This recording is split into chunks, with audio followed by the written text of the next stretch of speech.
যারা জুলাই বিপ্লব মানবেন না তাদের জন্য ২৬ সালে কোনো নির্বাচন নাই। আমরা ভদ্র ভাষায় কথা বলছি, ভদ্র ভাষায় কথা বলবো, কিন্তু আমাদের দাবির ব্যাপারে আমরা হিমালয়ের মতো অনড় থাকব। মুক্তিকামী মানুষের কথা একটাই, জাতীয় সংসদ নির্বাচনের আগে গণভোট অনুষ্ঠিত হতে হবে।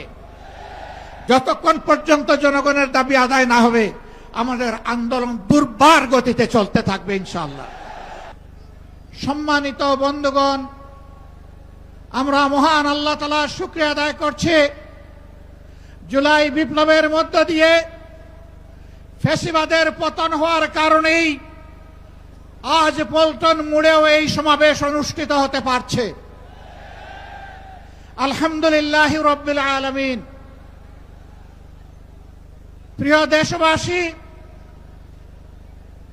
আসরের নামাজ